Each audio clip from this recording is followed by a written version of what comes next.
Good evening children. Omega pro classes में मैं M Jha sir फिर से आप सभी का स्वागत करते हुए आज क्लास 11th के बच्चों के लिए एक बहुत ही महत्वपूर्ण टॉपिक जो कि थर्मोडायनेमिक्स मेरा चल रहा है उसमें आज हम लोग बात करेंगे प्रेशर वॉल्यूम वर्क की। मैंने आपको स्टार्टिंग में भी कहा था कि थर्मोडायनामिक्स को पढ़ने से पहले हमें दो चीज़ों को समझने की ज़रूरत हो जाती है।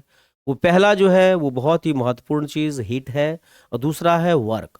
तो भाई वर्क तो हम लोग फिजिक्स में भी पढ़ते हैं और वर्क हमको यहाँ भी पढ़ना होगा, लेकिन यहाँ जो वर्क की बात करेंगे वो प्रेशर वॉल्यूम वर्क की बात करेंगे। अब एक प्रश्न उठता है, सर फिजिक्स में हम लोग पढ़े थे तो फोर्स और डिस्प्लेसमेंट की बात करके हम लोग वर्क को निकाले थे, लेकिन यहाँ पर आप कह रहे हैं कि प्रेशर वॉल्यूम वर्क की बात कर रहे हैं। तो फिर ऐसा कैसे? तो आपको बता दें, फोर्स और डिस्प्लेसमेंट का जो डायमेंशन होगा, जो फॉर्मूला होगा डायमेंशन फॉर्मूला, वही आपके प्रेशर वॉल्यूम का भी, प्रेशर और वॉल्यूम के प्रोडक्ट का भी डायमेंशन फॉर्मूला होगा। चूंकि डायमेंशन फॉर्मूला दोनों का सेम होता है, इसीलिए दोनों सेम ही फिजिकल क्वांटिटी के अंतर्गत काउंट किए जाएंगे। फोर्स इंटू डिस्प्लेसमेंट जिस तरह से वर्क होता है, वैसे ही प्रेशर और वॉल्यूम का जो प्रोडक्ट होगा वो भी आपका वर्क ही होगा। क्लियर है? तो चलिए हम लोग देखते हैं, बहुत इंटरेस्टिंग बात है यहाँ पर प्रेशर वॉल्यूम वर्क में। जो आज हम लोग देखेंगे भाई कि गैस किस तरह से वर्क करता है, उसके बारे में जो हम लोग देखने वाले हैं। तो यहाँ बहुत ही इंपॉर्टेंट देखिए आप, मैंने क्या किया है, एक कंटेनर लिया है और इस कंटेनर में जो है एक आपको यही कंटेनर में कुछ गैस भरा हुआ है। ये जो व्हाइट कलर का दिखाई दे रहा है ये सब सब गैस है। और इस गैस को मैंने क्या किया है, कंटेनर में एक पिस्टन के थ्रू क्लोज कर दिया है। ये जो आपको येलो कलर का दिखाई दे रहा है ये वाला, ये आपका पिस्टन है। पिस्टन के थ्रू मैंने क्या किया, उसको क्लोज कर दिया है। और इस क्या कहते हैं, कंटेनर का जो बेस का एरिया है वो A मीटर स्क्वायर का है। क्लियर है? अभी यहाँ से यहाँ तक अगर हम लोग लेंथ देखेंगे, इसके लेंथ मतलब गैस की जो हाइट है कंटेनर में, यहाँ से यहाँ तक जो हाइट है कंटेनर में, इसको हम लोग H1 कह सकते हैं।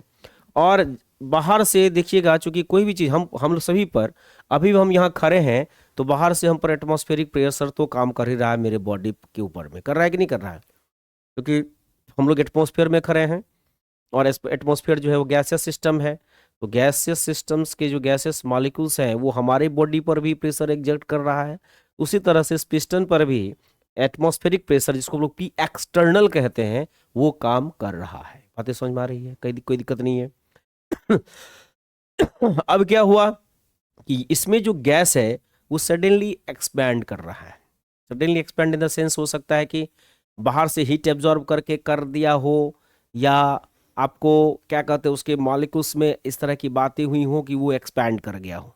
इसके एक्सपेंशन की वजह से क्या हो रहा है कि आपका जो पिस्टन है वो यहाँ से यहाँ तक आ जा रहा है।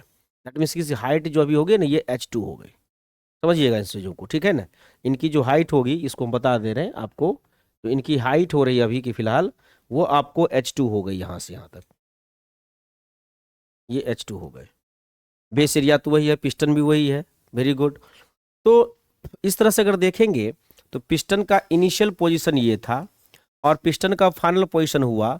एक छोटा सा डिस्प्लेसमेंट हम लोग मान लेते हैं पिस्टन में, अपवार्ड ऊपर की ओर, ये डेल एल हुआ।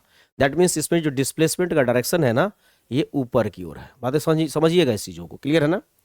और आपका जो पिस्टन का जो डिस्प्लेसमेंट ऊपर की तरफ है और इस पर जो प्रेशर है, तो प्रेशर इज इक्वल टू जो भी प्रेशर होगा तो क्या लिखते हैं हम लोग, फोर्स बाय एरिया लिखते हैं। फोर्स बाय एरिया लिखते हैं क्योंकि भाई पिस्टन का भी बेस एरिया उतना ही होगा जितना कि सिलेंडर का होगा। क्लियर है ना? तो फोर्स बाय एरिया लिखते हैं। अगर हम लोग यहाँ पर फोर्स इज इक्वल टू करेंगे तो ये हो जाएगा P external into area. Clear है ना? ये आ जाएगा पी एक्सटर्नल इंटू एरिया आ जाएगा। तो अगर कोई देखा, ध्यान से देखिएगा, अगर प्रेशर का डायरेक्शन ये है, प्रेशर अगर इधर लग रहा है डाउनवार्ड, तो इसका मतलब इस पर जो फोर्स लगेगा ना वो भी डाउनवार्ड ही लगेगा। और आपका जो गैस का डिस्प्लेसमेंट हो रहा है वो अपवार्ड, मतलब डेल एल का डायरेक्शन ये है, ऊपर है। आपने क्या देखा कि यहाँ पर जो एफ है वो एंटी पैरेलल है, एंटी पैरेलल है डिस्प्लेसमेंट डेल एल का। क्लियर है ना? इसका एंटी पैरेलल है, तो समझना है। तो जब ये एंटी पैरेलल होगा तो दोनों के बीच का जो एंगल हो जाएगा वो हो जाएगा 180 डिग्री। तो फॉर ए स्मॉल डिस्प्लेसमेंट के लिए, for a small displacement, for a small displacement,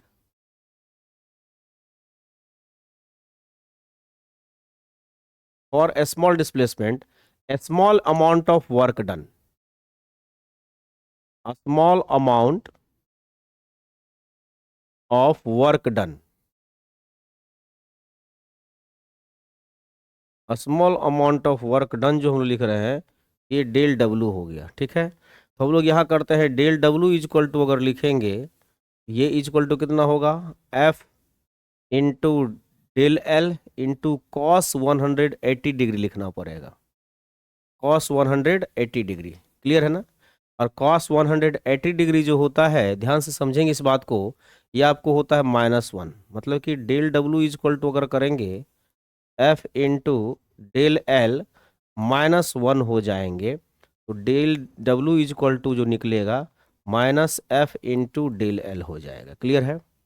अब थोड़ा सा ध्यान से समझना है, यहाँ पर आपको मैंने पीछे यहाँ बताया है ऊपर में f इक्वल टू कितना आया है, p external into base area. Since f equal to है p external into base area a, तो जब आप इसको इसमें पुट करेंगे, ध्यान समझिएगा, मतलब इस ये जो f है ना, f की जगह पर मैं ये वैल्यू पुट करूंगा।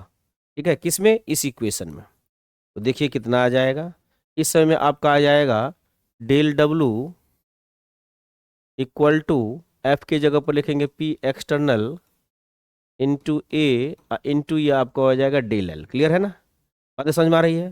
तो ये जो ए इंटू डेल एल है, एरिया किसी भी चीज़ का जो बेस एरिया इंटू हाइट होता है, एक लेंथ होता है, वो उसके वॉल्यूम के बराबर होता है। दैट मीन्स ये डेल वी को रिप्रेजेंट करेगा। क्लियर है ना। तो del W is equal to अगर करेंगे तो ये आप क्या आ जाएंगे, माइनस एन को मत छोड़िएगा, माइनस एन तो लगेंगे ही, क्योंकि यहाँ भी माइनस एन लगा हुआ है ना, तो यहाँ भी माइनस एन लगेगा ही। क्लियर है ना, इस माइनस एन को नहीं छोड़ना है, माइनस एन रहेगा ही। पी एक्सटर्नल इनटू लिख देंगे यहाँ पर डेल वी, डेल वी जो हो गया ये हो गया वॉल्यूम चेंज।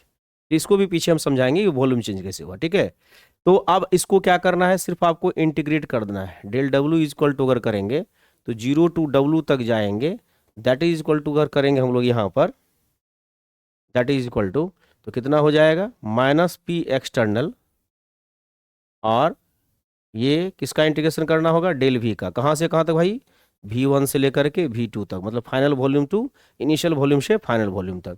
तो यह एक तरह का जो है आपको प्रेशर वॉल्यूम वर्क का एक इक्वेशन आता है किसी भी गैसियस सिस्टम के लिए। इसी को अगर हम दूसरे रूप में ध्यान से देखेंगे, ये बहुत ही महत्वपूर्ण पार्ट हो गया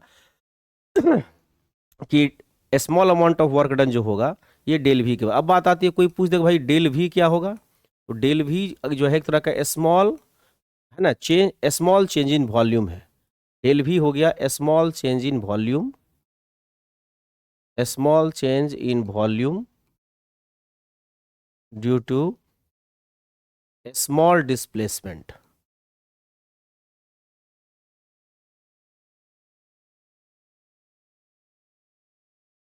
small change in volume due to small displacement, हाँ ना, ऑफ पिस्टन या ऑफ गैस, गैस जो आपका अपवार्ड डिस्प्लेसमेंट किया था उसकी वजह से। ये बातें समझ में आ रही है कि नहीं आ रही है। तो अगर कोई बच्चा ध्यान से देखेगा तो हम यहाँ 2-3 बातें निकाल सकते हैं। अगर पिस्टन का इनिशियल वॉल्यूम निकाला जाए V1 इक्वल टू, तो ये होगा A इंटू H1। अगर ये फाइनल वॉल्यूम अभी देखा जाए पूरे गैसियस सिस्टम का, V2 इक्वल टू, ये होगा A इंटू H2। क्लियर है ना। तो इस तरह से आप बहुत सारे कॉन्सेप्ट में दिया जा सकता है कि कभी कभी आपको हाइट दे दिया जाएगा और उसके बेसिस पर कहेगा कि भैया बताओ कि कितना प्रेशर वॉल्यूम वर्क मेरा हुआ, तो आप इसको आराम से बना सकते हैं। बातें समझ में आ रही कि नहीं आ रही, ये बहुत ही महत्वपूर्ण पॉइंट है। अब देखिए, अब इसी में एक पॉइंट बनेगा, उसको हम लोग कहेंगे आइसोथर्मल एक्सपेंशन होगा किसी भी गैस का। अगर आइसोथर्मली हम लोग एक्सपेंशन किसी गैस का करते हैं, उस समय में दैट मीन्स कि आइसोथर्मल का मतलब होता है कि आप टेम्परेचर को कांस्टेंट रख रहे हैं और फिर भी आपका गैस जो है वो जनरली एक्सपैंड कर रहा है टेम्परेचर का, उस पर कोई बाहर से हमने कोई हीट वगैरह नहीं डाला है। उसमें थर्मल और आइसोथर्मल एक्सपेंशन होता है किसी भी गैस का, उस समय उसके लिए इक्वेशंस किस तरह का इस्तेमाल किया जाएगा उसकी हम लोग चर्चा भी करेंगे। तो बहुत ही महत्वपूर्ण पॉइंट है, उस पर भी ध्यान देना है। टॉपिक हो जाएगा isothermal expansion of a gas, pressure volume work in isothermal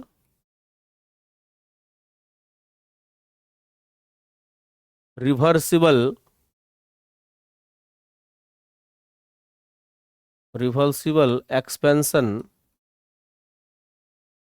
of pressure volume work in isothermal reversible expansion of a gas या गैसियस सिस्टम।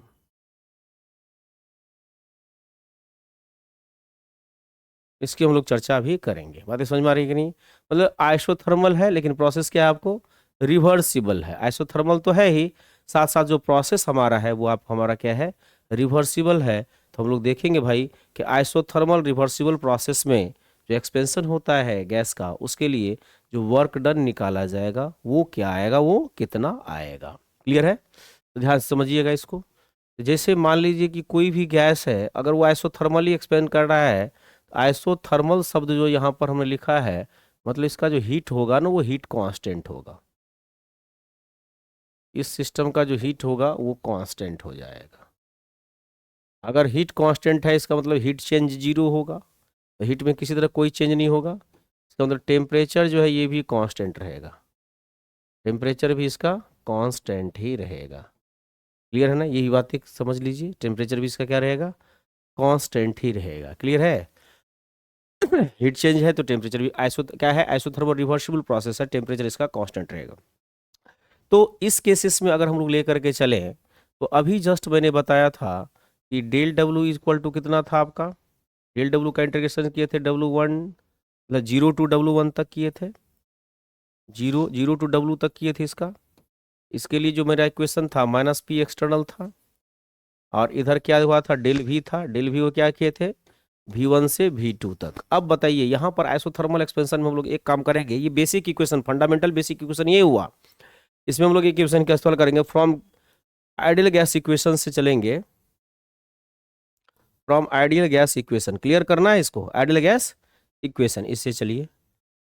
तो आइडियल गैस इक्वेशन क्या लिखते हैं हम लोग? PV equal to NRT।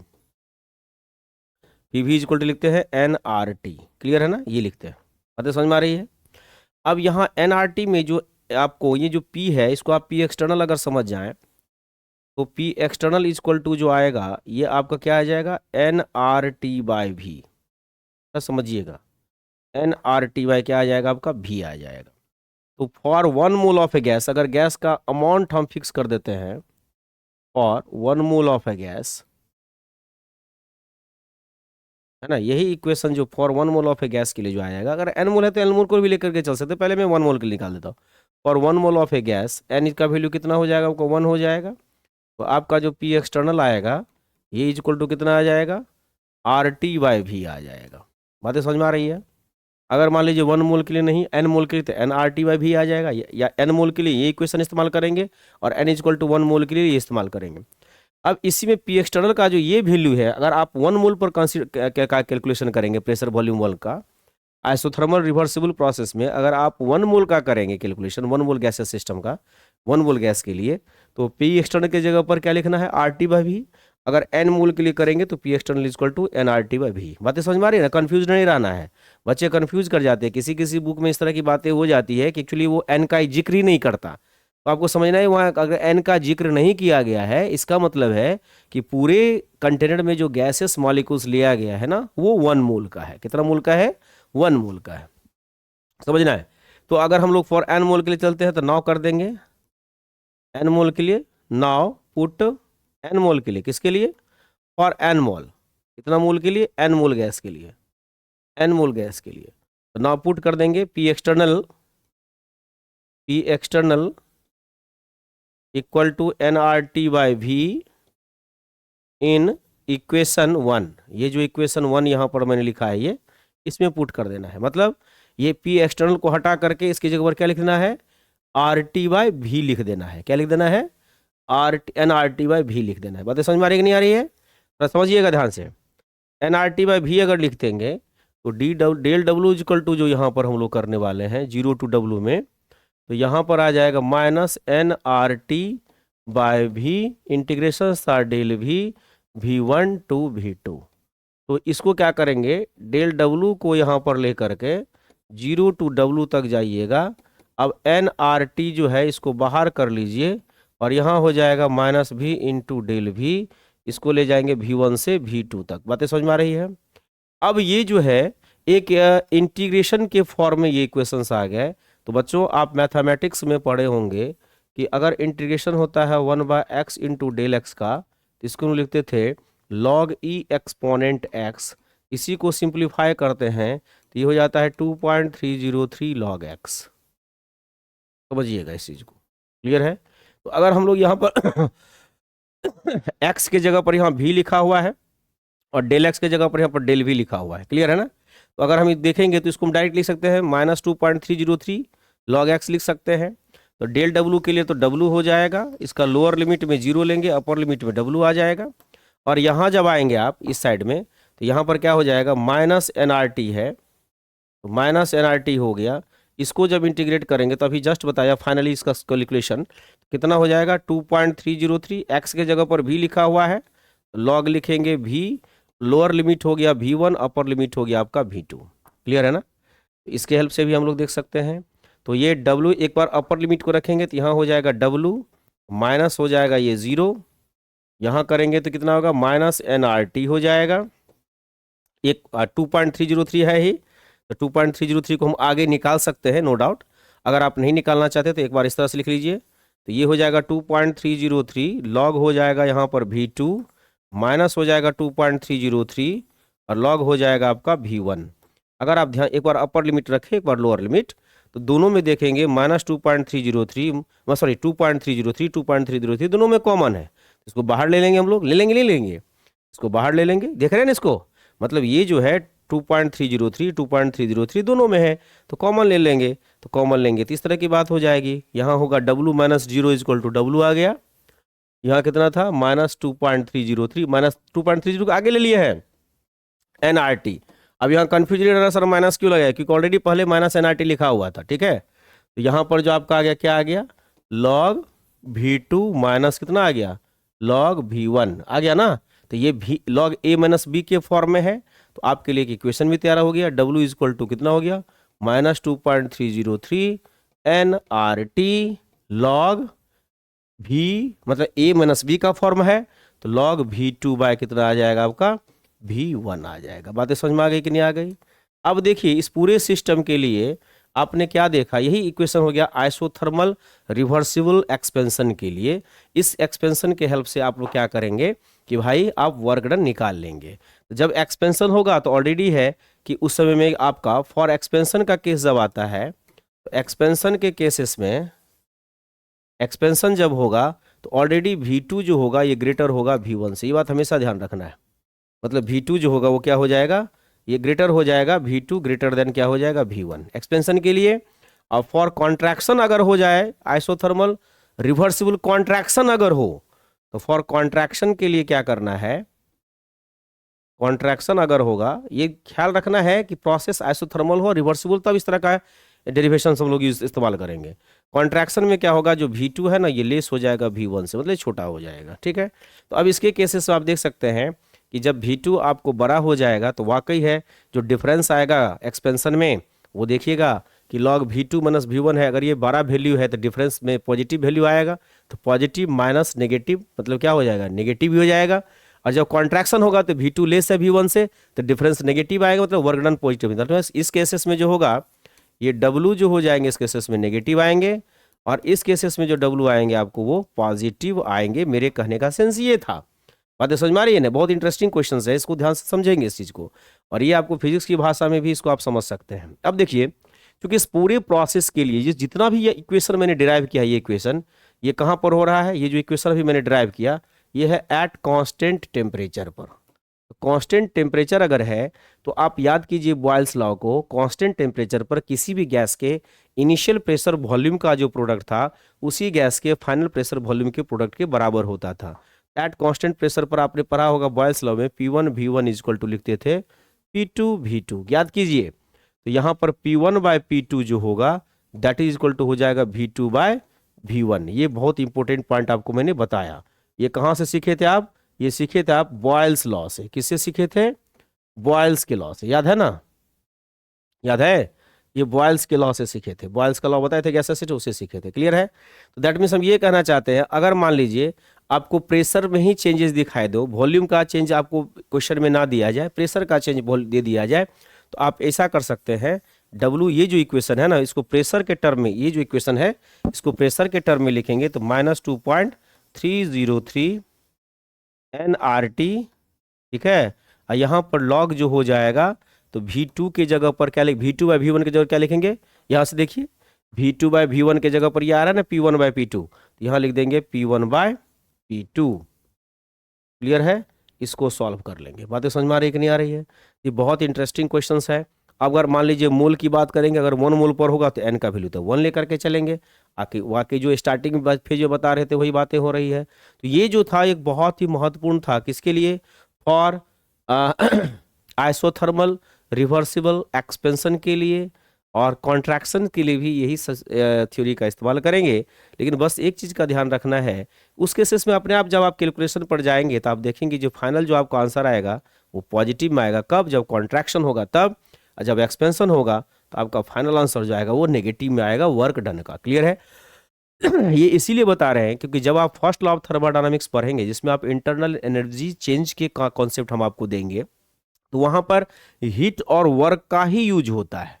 मतलब हीट जो exchange हो रहा है उसका यूज होगा, और work done by the system या ऑन द सिस्टम जो कॉन्सेप्ट है उसी का इस्तेमाल होता है। तो इसीलिए मैंने सोचा कि सबसे पहले आपको वर्क और हीट का कॉन्सेप्ट दे दिया जाए, तो आप अच्छे से समझ भी गए वर्क और हीट के कॉन्सेप्ट को। आई थिंक कि किसी को कोई डाउट नहीं है। अगर आप याद रखेंगे कि ये आइसोथर्मल जो है सो एक्सपेंशन ना होने की बात हो, मान लीजिए उसके जगह पर एडियाबेटिक एक्सपेंशन या कॉन्ट्रैक्शंस की बात हो, तो एडियाबेटिक में हम लोग क्या करते हैं, जनरली वहाँ प्रेशर के कॉन्सेप्ट से उसको हम लोग कैलकुलेट कर लेते हैं। बातें समझ में आ रही कि नहीं आ रही है? तो ये बहुत ही महत्वपूर्ण टॉपिक है आपके लिए, जिसमें मैंने आपको बताया भाई ये प्रेशर वॉल्यूम, एक बार इसको अगर ध्यान से देखेंगे तो ये बहुत ही इंपॉर्टेंट टॉपिक हो जाता है, और इसके हेल्प से आप किसी भी चीज़ को निकाल सकते हैं। ध्यान से समझिएगा, जो मैंने पहला टॉपिक बताया था, अगर आपको मान लीजिए कि ये वॉल्यूम में बहुत बड़ा चेंजेस दिखाई ना देता हो, मतलब इंटीग्रेशंस का पार्ट का इस्तेमाल अगर आप लोग नहीं करना चाहते हैं, अगर इस तरह की बात हो कि आपका कोई एसोथर्मल रिवर्सिबल प्रोसेस ना हो,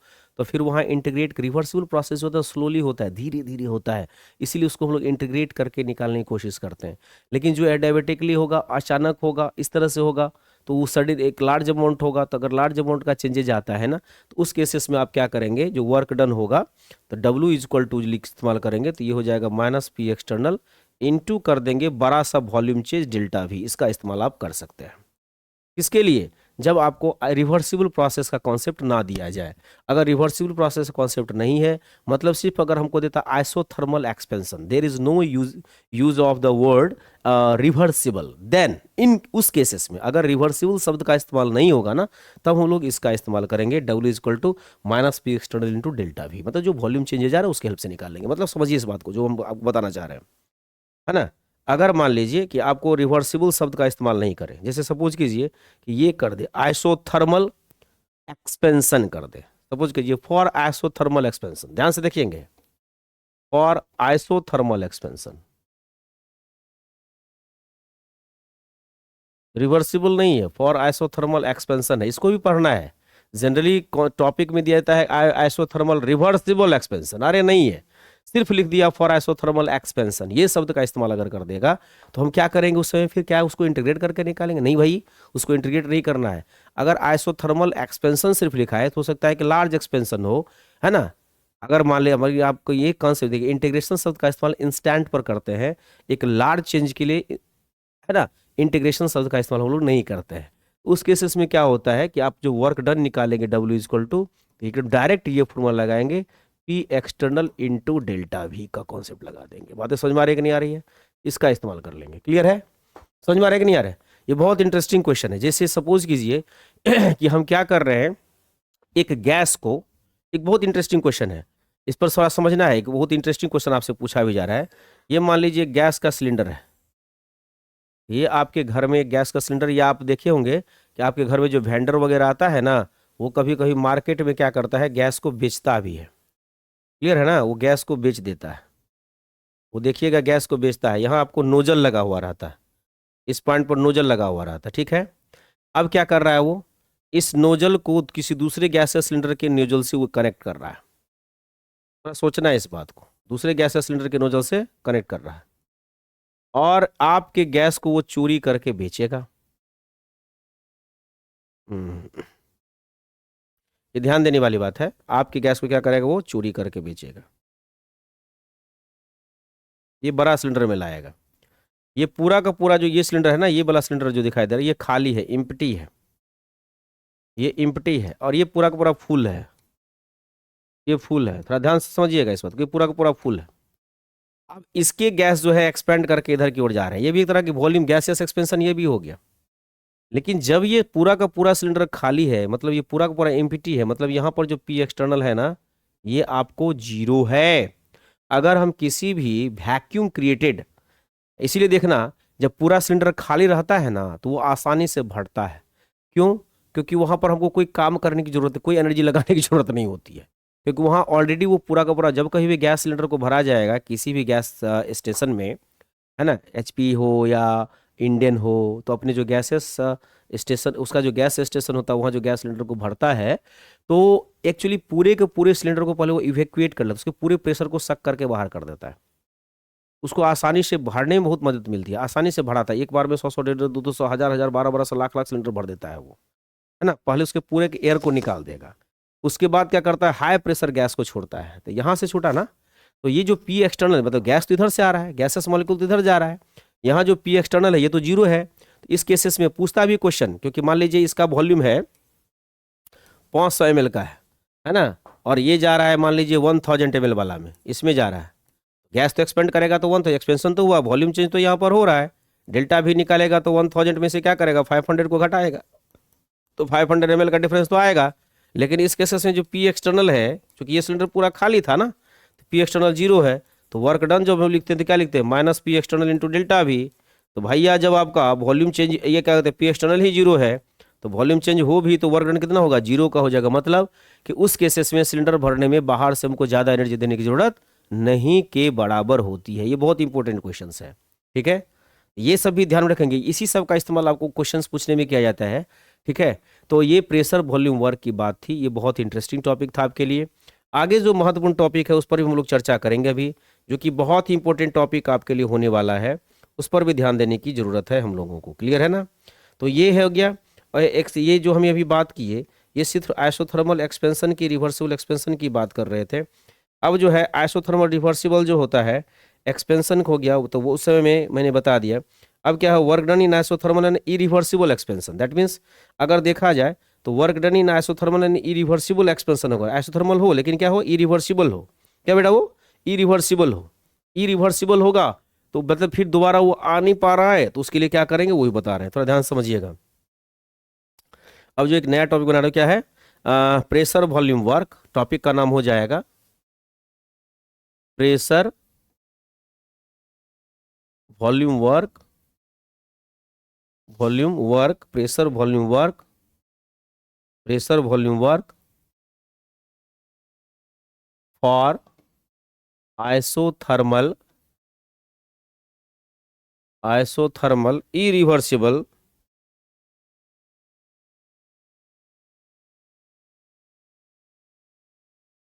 एक्सपेंशन।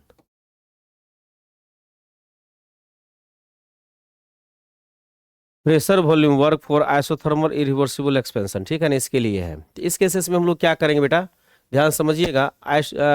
मतलब कि इरिवर्सिबल एक्सपेंशन है, मतलब कि ये जो एक्सपेंशन है ना इरिवर्सिबल है, रिवर्सिबल नहीं है, मतलब होते जा रहा है होते जा रहा है होते जा रहा है होते जा रहा है, मतलब बैक होने का कोई टेंडेंसी नहीं है, उसको कंट्रोल करने का कोई, इसको अनकंट्रोल भी कहा जाता है। तो इरिवर्सिबल अगर है, तो अभी कुछ देर पहले मैंने बताया था कि अगर आप डेल डब्ल्यू निकालते हैं 0 to W का, तो क्या लिखते हैं, माइनस पी एक्सटर्नल करते हैं, इनटू क्या करेंगे यहाँ पर डेल भी ले लेंगे, V1 से कहाँ तक जाएंगे आप, V2 तक जाएंगे, मतलब इस केस इरिवर्सिबल है।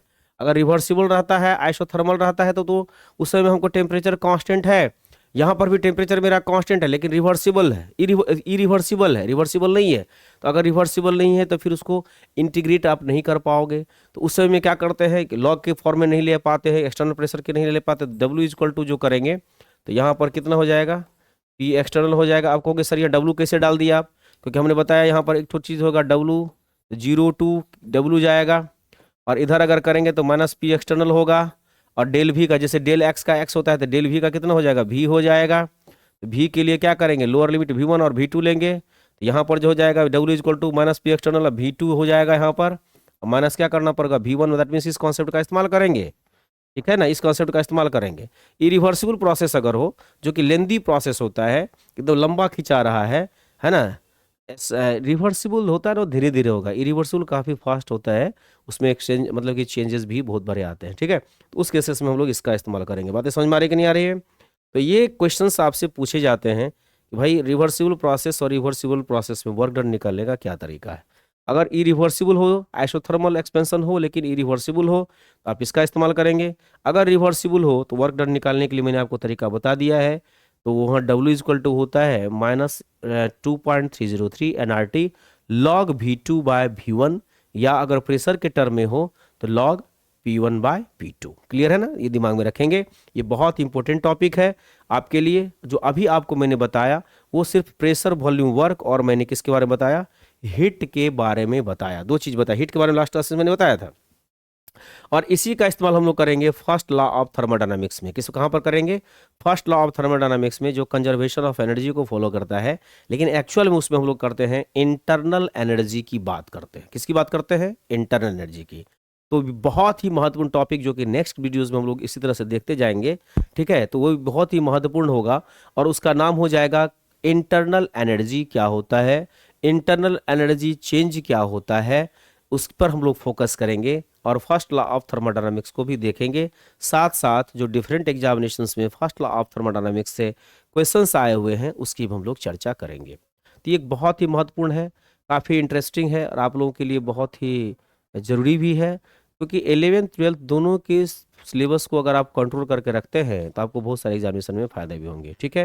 तो आई थिंक कि बहुत इंटरेस्टिंग था, अच्छा भी लगा होगा, मज़ा भी आया होगा। तो आज भर के लिए इतना ही। नेक्स्ट क्लासेस में फिर हम आपको इसी रूप में और इसी रंग में मिलेंगे, थर्मोडायनामिक्स के नए एपिसोड के साथ, और उसका नाम होगा internal energy as well as first law of thermodynamics. Thank you everybody, thank you so much.